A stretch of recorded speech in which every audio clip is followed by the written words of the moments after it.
যদি বৰচলা সমষ্টিত আপুনি টিকট নাপায় তেনেহ'লে কি নিৰ্দলীয় খেলিব? নাই নাই, এইটো আৰু ভবা নাই। কি ভাবিছে?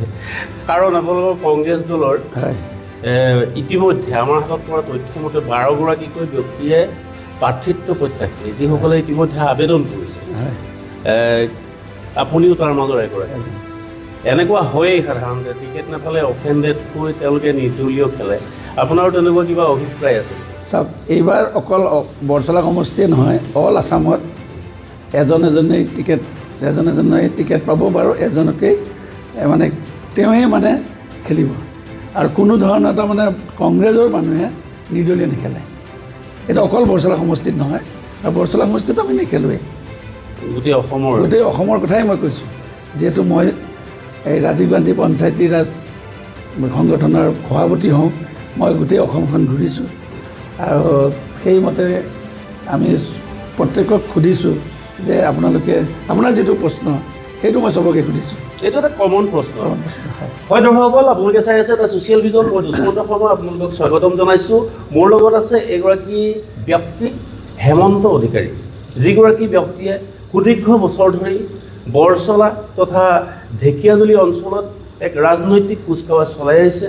আৰু তেখেতে এইবাৰ সমাগত 2026 নিৰ্বাচনত বৰচলা সমষ্টিৰ পৰা কংগ্ৰেছ দলৰ হৈ এগৰাকী প্ৰাৰ্থিত্ব প্ৰত্যাশী।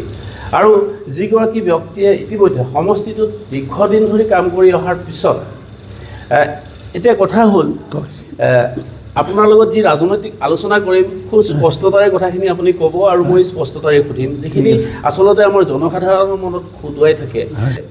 বিৰোধীক বিকল্প হিচাপে ল'বৰ কাৰণে ভোটাৰ ৰাইজ বৰচলাত কি উদ্গীব্য হৈ আছে? যিহেতু দেখা গৈছে বিগত 10টাকৈ বছৰ বিজেপিৰ শাসন চলিছে। বিজেপিৰ এগৰাকী বিধায়ক গণেশ কুমাৰ লিম্বুৱে তাত বিধায়কৰ আসনত অধিষ্ঠিত হৈ শাসন কৰি আছে। ইতিমধ্যে সমগ্ৰ অসমত দেখিছে বিজেপিয়ে আঁচনিৰ পিছত আঁচনি দি আহিছে, বিভিন্ন মানুহখিনিক আকৃষ্ট কৰিছে, বিশেষকৈ মহিলাসকলক। ইমানৰ পিছতো বিৰোধীয়ে আটাইকেইটা বিৰোধী সমিলমিলৰ এটা প্ৰশ্ন আহি পৰিছে, এইখিনি সময়ত কথা আহি পৰিছে। আৰু যিটো ইতিমধ্যে বাস্তৱ হ'বলৈ আগবাঢ়িছে, লুৰিণজ্যোতি গগৈ, অখিল গগৈ, গৌৰৱ গগৈ, একাংশ লোকো আশাবাদী হৈ আছে যে এইবাৰ পদ পৰিৱৰ্তন হ'ব, বিজেপি পৰাভূত হ'ব। আপোনালোকে কি কয়? আপুনি যিহেতু অসম প্ৰদেশ কংগ্ৰেছৰ এগৰাকী সক্ৰিয় সদস্য, ৰাজীৱ গান্ধী পঞ্চায়তী ৰাজ সংগঠনৰ আপুনি যিহেতু কেন্দ্ৰীয় সমিতিৰ সভাপতি, গতিকে কি আছে আপোনাৰ হাতত, কি তথ্য আছে? কেনেকৈ পৰাভূত কৰিব পাৰিব আপোনালোকে বিজেপিক? চাওক, আমি গোটেইকেইটা এই দল এইবাৰ একত্ৰিত হ'বই। ইতিমধ্যে আমাৰ এই প্ৰায় 99% সম্পূৰ্ণ হোৱা যেন হৈছেগৈ। আৰু আমি অসমত এইবাৰ কংগ্ৰেছৰ চৰকাৰ কৰাটো প্ৰায় খাটাং। আপুনি কৈছে যে তেওঁলোকৰ শাসন, আচলতে বৰচলা সমষ্টিত আমি অপশাসনহে দেখা গৈছে। যিহেতু বৰচলা সমষ্টিৰ যিগৰাকী MLA, তেখেতে যি ধৰণৰ কাম কৰিব লাগিছিল তেনেধৰণৰ কাম কৰিব পৰা নাই। আৰু যিবোৰ অৰুণোদয় বা কিবা কিবি দি আছে সেইবোৰে সকলো নহয়।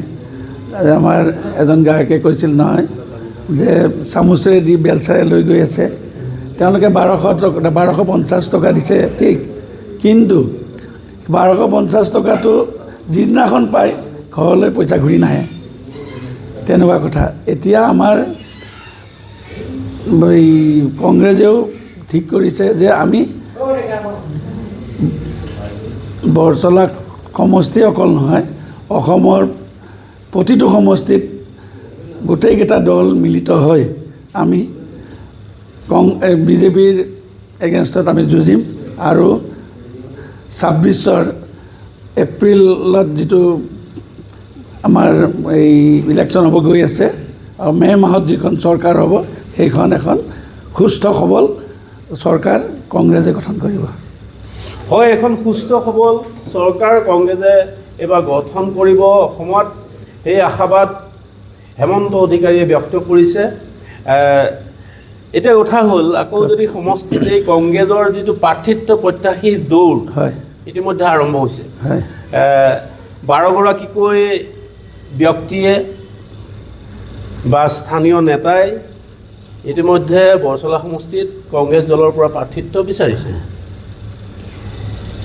দেখা গৈছে প্ৰদেশ কংগ্ৰেছৰ এগৰাকী প্ৰাক্তন জ্যেষ্ঠ নেতা মন্ত্ৰী ৰিপুণ বৰাই এইবেলি বৰচলা সমষ্টিত প্ৰাৰ্থিত্ব প্ৰত্যাশী হিচাপে তেখেতে আবেদন কৰিছে, প্ৰাৰ্থিত্ব বিচাৰিছে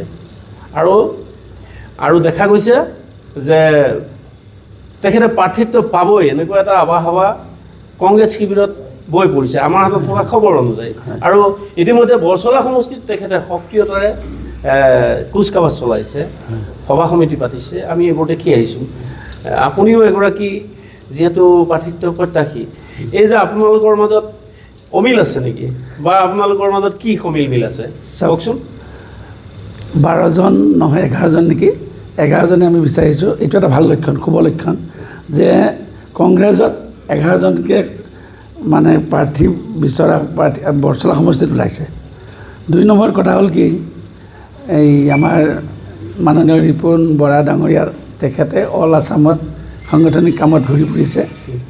বৰচলা সমষ্টিতো তেওঁ ঘূৰিছে, হয়তো তেওঁ দেখিছে যে বৰচলা সমষ্টিত এইবাৰ তেখেতেও বিচাৰিছে, কিন্তু লগতে তেওঁ নিজৰ সমষ্টি গহপুৰতো বিচাৰিছে। তো এনেকুৱা নহয় যে তেওঁ বৰচলা সমষ্টিতে টিকট বিচাৰিছে, এনেকুৱা নহয়, তেওঁ গহপুৰতো বিচাৰিছে। আৰু আমি লগত 10জনে আমি ইয়াৰে স্থানীয় হয় আৰু 10জনে আমি বিচাৰিছোঁ।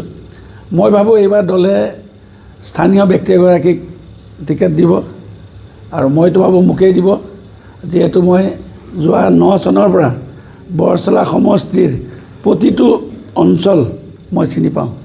ইয়াৰ মানুহৰ দুখ বেদনা মই জানো আৰু এইটোও জানো যে বৰচলা সমষ্টিত কি বস্তু দিলে, ক'ত দিলে, কি দিলে দৰকাৰ, ক'ত কি দৰকাৰ, উন্নয়ন সেইটো আমাৰ নখদৰ্পণত।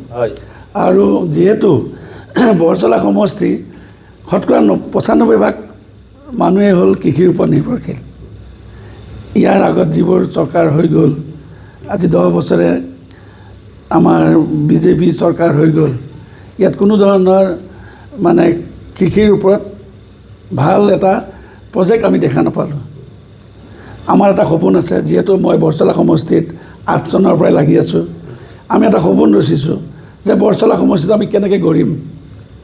প্ৰতিটো অঞ্চল, প্ৰতিটো জেগা, প্ৰতিটো পথ, প্ৰতিটো এই পথাৰ যাতে আমি পথাৰ 3টাকৈ খেতি কৰিব পাৰোঁ, প্ৰতিটো পথত যাতে আমাৰ মানে ভালকৈ খোজকাঢ়াটল কৰিব পাৰোঁ, যাতে বেমাৰী এটা নিবৰ কাৰণে আমাক কোনো ধৰণৰ অসুবিধা নহয়, তেনেকুৱা ধৰণৰ আমাৰ এটা সপোন আছে।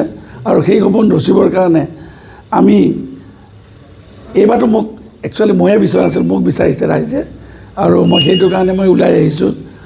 আৰু প্ৰথম অৱস্থাতো মই ভাবিছিলোঁ যে নাই, এইবাৰ মই এই অন্য যিজনে খেলে তেখেতৰ হৈ আমি লাগি দিম, কিন্তু ৰাইজৰ বিপুল দাবীত মই এইবাৰ টিকেট মই বিচাৰিছোঁ আৰু দলে হয়তো এইবাৰ মোক দিব, কাৰণ দলৰ আমাৰ যিবোৰ ছাৰ্ভে চলি আছে সেইবোৰে গম পাইছে যে বৰচলা সমষ্টিত উন্নয়নৰ কাৰণে বা যিটো এই ধাৰা চলি আছে সেই ধাৰাত মই 1 নম্বৰত আছোঁ। হয় দৰ্শকসকল, হেমন্ত অধিকাৰীয়ে বৰচলা সমষ্টিত যদি কংগ্ৰেছ দলৰ হৈ প্ৰাৰ্থিত্ব লাভ কৰে, তেনেহ'লে তেখেতৰ নিজা যি কৰ্মসূচী আছে বৰচলা সমষ্টিৰ উন্নয়নৰ কাৰণে, কৃষি ক্ষেত্ৰতেই হওক, যাতায়াতৰ ক্ষেত্ৰতেই হওক, সমগ্ৰ কাম কৰিব বুলি তেওঁ ইতিমধ্যে আপোনালোকক ব্যক্ত কৰিছে। হেমন্ত অধিকাৰী আৰু এটা কথা ডাঙৰীয়া, সেয়া হৈছে বৰচলা সমষ্টিত যিটো সমষ্টি পুনৰ নিৰ্ধাৰণৰ পিছত যিটো ভোটাৰ পেটাৰ্ণ, ভোটাৰৰ পেটাৰ্ণটো এতিয়া সলনি হৈছে আৰু এতিয়া সৰ্বাধিক অসমীয়া ভাষী ভোটাৰৰ সংখ্যাটো বেছি আছে। অসমীয়া ভাষী নহয়, ভাষিক অসমীয়া ভোটাৰৰ সংখ্যা বাঢ়িছে প্ৰায় 72,000 বা 75,000।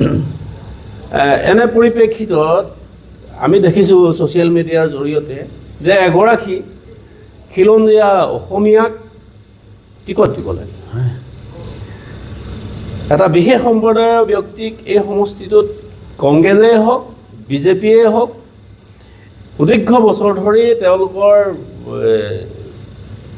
প্ৰতিনিধিয়ে প্ৰতিনিধিত্ব কৰি আছে এইবেলি যিহেতু ৰাইজৰ দাবী তেনে ক্ষেত্ৰত আপোনালোকৰ কংগ্ৰেছেও তেনেকুৱা যদি গুৰুত্ব সহকাৰে লয় বিষয়টো এগৰাকী অসমীয়া ভাষিক অসমীয়া ব্যক্তিক প্ৰাৰ্থিত্ব প্ৰদান কৰে সেই দাবী আপোনাৰো নেকি আপুনি কিন্তু অধিকাৰী লিখে উপাধি নাই স্পষ্ট কৰক অধিকাৰী মই অধিকাৰী মানে আমাৰ অৰ্জিন ঘৰ আমাৰ শুৱালকুছিত শ্ৰী শ্ৰী ঈশ্বৰ হাতী সত্ৰখন আমাৰ সত্ৰ হয় তাৰ যিজন এই বুদ্ধৰাম অধিকাৰ তেওঁৰ আমি তেওঁ মোৰ আজু ককা হয় আৰু বুদ্ধৰাম অধিকাৰৰ পৰা অধিকাৰী আমি টাইটেল পোৱা আমাৰ অন্য কেইজনে আমাৰ মহন্ত আৰু 2 নম্বৰ কথা হ'ল কি আমাৰ ইয়াত জাতিভেদৰ কথা নাই যে অন্য ভাষিকজনে পালেও যে আমি তেওঁক নিজিকাম তেনেকুৱা কথা নাই কিন্তু চবৰে ইচ্ছা যে এটা এই মানে অন্য এটা সম্প্ৰদায়ৰ মানুহ এজনে পালে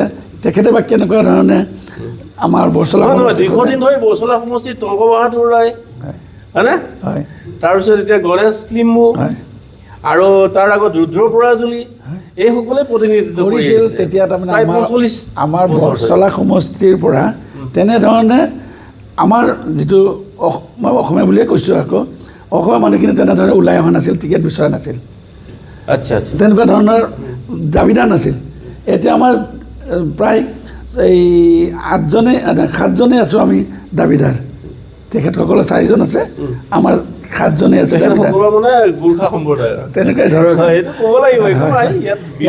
আমাৰ বিৰোধ নাই যদি কিবা কাৰণত তেখেতসকলৰ মানে কোনো বেলেগ পায় আমাৰ কোনো আপত্তি নাই আমি তেখেতকে জিকাম এইবাৰ বৰচলা সমষ্টি আমি একদম উদ্ধাৰ কৰিবৰ কাৰণে য'ত পৰণাস্তি চেষ্টা কৰিম আৰু জিকাটো প্ৰায় নিশ্চিত জিকাটো প্ৰায় নিশ্চিত বৰচলা বিধানসভা সমষ্টিত এইবাৰ কংগ্ৰেছ জিকাটো প্ৰায় নিশ্চিত এই কথা নিশ্চিত কৰিছে বৰচলা বিধানসভা সমষ্টিত কংগ্ৰেছ দলৰ হৈ যিগৰাকী ব্যক্তিয়ে প্ৰাৰ্থিত্ব বিচাৰিছে যিখন তালিকা সেই তালিকাৰ এগৰাকী শীৰ্ষত থকা ব্যক্তি হেমন্ত কুমাৰ অধিকাৰী হয় আমি দীঘলীয়া নকৰোঁ যিহেতু নিৰ্বাচনৰ সময় আপুনিও বিভিন্ন প্ৰান্তত ঘূৰি ফুৰিছে আপোনাক এটা কথা আছে আপোনাক এই যে কংগ্ৰেছ শূন্য হোৱাৰ এটা শ্লোগান দিছিলে বিজেপিয়ে প্ৰথম 10 বছৰৰ আগতে যেতিয়া বিজেপি শাসনলৈ আহিছিলে তেওঁলোকৰ এটাই শ্লোগান আছিল যে কংগ্ৰেছ শূন্য হৈ যাব কিয়নো সেইখিনি সময়ত কংগ্ৰেছৰ ভাগা নেতাসকল বিজেপিলৈ গুচি গৈছিলে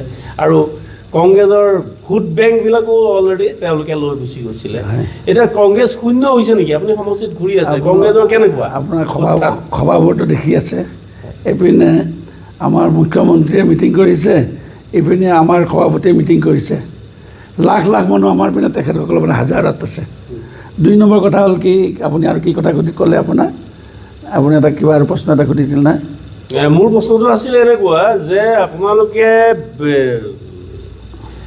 যিটো কংগ্ৰেছ শূন্য হৈ যাব কংগ্ৰেছ শূন্য হোৱাৰ শ্লোগান আওৰাইছিলে বিজেপিয়ে হয় সেইটো দেখিলে নহয় কংগ্ৰেছ শূন্য মই মিটিংবোৰ দেখুৱাইছোঁ না এইপিনে লাখ এইপিনে হাজাৰত এইটো হ'বই নোৱাৰে কংগ্ৰেছ আৰু ওপৰলৈ উঠি গৈ আছে আৰু তেখেতসকল নামি গৈ আছে সিহঁতৰ বিজেপিৰ গ্ৰাফ তললৈ নামি গৈ আছে কংগ্ৰেছৰ ওপৰলৈ গৈ আছে কিন্তু এটা কথা আপোনালোকে শাসনাধিষ্ঠ বিজেপি দলক দুৰ্বল বুলি ক'ব নোৱাৰে তেখেতসকলে মই আৰু এটা প্ৰশ্ন বাতৰিতে কৰিছিলোঁ সেয়া হৈছে যে তেখেতসকলে আঁচনিৰ জৰিয়তে গোটেই মানুহখিনিক বাইণ্ডিং কৰি পেলাইছে নাই আঁচনি ল'ব তেওঁলোকে ধন এই যে অৰুণোদয় পোৱা মানুহখিনিয়ে কি আপোনালোকক ভোট দিব কেনেকৈ আপুনি ক'ব তেখেতসকলে 1250 টকা দি আছে হয় আমাৰ চাওক তেখেতসকলে চাউল এতিয়া ফ্ৰী দিছে নেকি আমি তেতিয়া দিছিলোঁ 2 টকাত তেওঁলোকে মাত্ৰ 2 টকা ফ্ৰী কৰিছে তেওঁলোকে 50 টকা ফ্ৰী কৰা নাই কিন্তু আমাৰ দিনত আমি লৈছিলোঁ 2 টকা কৰি আৰু তেওঁলোকে দি আছে ফ্ৰী 2 টকা ফ্ৰী কৰিছে আৰু এটা তেওঁলোকে কৰি আছে কি এতিয়া তেওঁলোকে ছিষ্টেম এটা কৰিছে তেওঁলোকে যিটো ভোট চুৰ কৰি আছে সেইটোৰ কৰি আছে যদিও আমাৰ যিখিনি মানে অসমৰ ৰাইজ এবাৰ পূৰা সজাগ তেওঁলোকে কোনো পধ্যেই নোৱাৰে আৰু এনেকুৱা অৰুণোদয় আপোনালোক কেনেকৈ সজাগ ভোটাৰ তালিকাৰ পৰা নাম কাটি আছে বৰচলা সমষ্টিত বহুত ভোটাৰৰ নাম কাটি দিছে অলৰেডি আৰু তেওঁলোকক এতিয়াতো দৌৰি ফুৰিছে তেওঁলোকে দৌৰি ফুৰিছে লিষ্টত নাম উঠিব জানো ভোটাৰসকলৰ উঠিব সেইটো টাইমত যিদিনা আমাৰ যিদিনা লাষ্ট ডে হ'ব সেইদিনাখন গোটেইখিনি আহিব আমাৰ ইতিমধ্যে হাইকোৰ্টত কেছো কৰিছে ইয়াৰ ওপৰত তেনেকুৱা এইটো নহয় যে তেওঁলোকে যিমান হাৰাশাস্তি কৰিলেও কংগ্ৰেছ এইবাৰ জয়ী হ'ব আচ্ছা হিন্দু মুছলমান কংগ্ৰেছৰ সভাত কেৱল মুছলমানহে থাকে কংগ্ৰেছক কেৱল মুছলমানেহে সমৰ্থন কৰে আমাৰ ভাষিক অসমীয়াখিনিয়ে কি সমৰ্থন কৰিছে আপোনালোকক ফিল্ডত এইবাৰ মুছলমানতকৈ হিন্দুৱে বেছি আমাৰ মানে ছাপোৰ্ট কৰা কাৰণ কষ্ট বহুত দিছে য'ত উচ্ছেদ কৰিছে তাত অকল মুছলমানক কৰা নাই হিন্দুও পৰি গৈছে তাত সেইকাৰণে অকল যে এই মুছলমানেই মানে এই হ'ব তেনেকুৱা নহয় হিন্দু ভোট শতকৰা 60% হিন্দু ভোট পাম 40% আমাৰ মুছলমান ভোট পাম একেবাৰে শেষ প্ৰশ্ন আকৌ সেই পাতনিতে যিখিনি কথা পাতিছিলোঁ সেইখিনিলৈ উভতি আহিছোঁ টিকেট আপোনালোকে 11গৰাকীয়ে বিচাৰিছে তাৰ ভিতৰত আপুনিও এগৰাকী টিকট নেপালে আপুনি বেলেগ কোনোবা এজনে পালে তাৰপিছত কি আপোনালোকে আকৌ বিৰোধ কৰিব চাওক মই ভাবোঁ এইবাৰ টিকেট মই পাম মোক দলে এইবাৰ দিব কাৰণ দলৰ যিবোৰ ছাৰ্ভে চলি আছে তাত তেওঁলোকে গম পায় বৰচলা সমষ্টিৰ পৰা সমষ্টিত লাগি থকা হিচাপে মই কেনেকৈ লাগি আছোঁ সেই গোটেইখিনি জানে আৰু বৰচলা সমষ্টিৰ প্ৰতিজন ব্যক্তি মোক চিনি পায় প্ৰতিজন ব্যক্তি প্ৰতিজন গলি প্ৰতিটো জেগা মই জানো প্ৰতিটো নামঘৰত মই সোমাওঁ প্ৰতিটো মছজিদত মই গৈছোঁ প্ৰতিটো গীৰ্জাত মই গৈছোঁ প্ৰত্যেক মানুহৰ লগত মোৰ এটা ভাল সম্পৰ্ক আছে মই এতিয়ালৈকে 27বাৰ টেষ্ট দিছোঁ বৰচলা সমষ্টিৰ মানুহক মোৰ 3 মাহ হৈ যোৱাৰ পিছতে যদি আপোনালোকে কোনোবা এতিয়া মোৰ প্ৰায় 2.5 মাহ হৈছে 15 দিনৰ পিছত যদি কোনোবাই মোৰ পৰা টেষ্ট বিচাৰে মই টেষ্ট দিম অকল বৰচলা সমষ্টিয়ে নহয় বাকীবোৰতো দিছোঁ কিন্তু বৰচলা সমষ্টিত মই 27গৰাকী মানুহক মই টেষ্ট দিছোঁ তেনেকুৱা এটা ভাল পোৱা সমষ্টি এটাত হয়তো দলে এইবাৰ মোক ভোট দিব টিকেট দিব আৰু মই মোৰ নিজৰ ঘৰখন যেনেকৈ সজাওঁ ঠিক সেইদৰে বৰচলা সমষ্টিটো ধুনীয়াকৈ যাতে পিছৰ জন MLA গম পায় যে বৰচলা সমষ্টি উন্নয়ন কেনেকৈ কৰিব লাগে তেওঁলোকে পিছত সেই ধাৰাৰে সমষ্টিবোৰ উন্নয়ন কৰে হয় দৰ্শকসকল এয়া হেমন্ত কুমাৰ অধিকাৰীৰ মনৰ কথা আৰু তেখেতে যিহেতু নিৰ্বাচনৰ বতৰ এই নিৰ্বাচনৰ বতৰ সমাগত 2026 নিৰ্বাচন এগৰাকী প্ৰাৰ্থিত্ব প্ৰত্যাশী হৈ বৰচলা সমষ্টিত তেখেতে বিভিন্ন প্ৰান্তত একাংশ তেখেতৰ সমৰ্থনকাৰীক লগত লৈ তেখেতে ঘূৰি আছে ৰাইজৰ আশ্বাস ঘূৰাই আনিবলৈ তেখেতে প্ৰয়াস কৰিছে তেখেতৰ হৈ সপক্ষে একাংশ লোকক গোটাবৰ কাৰণে তেখেতে প্ৰয়াস কৰিছে আমি আশাবাদী আপুনি বৰচলা সমষ্টিৰ কংগ্ৰেছ দলৰ প্ৰাৰ্থিত্ব লাভ কৰক আৰু আপুনি জয়ী হওক আপোনাৰ যি সপোন আছে এগৰাকী বিধায়ক হৈ সমষ্টিটোৰ উন্নয়নত আপুনি যাতে মনোনিৱেশ কৰিব পাৰে সেই শুভকামনা ৰাখি ইয়াৰ পৰা এই আলোচনাৰ পৰা বিদায় লৈছোঁ ধন্যবাদ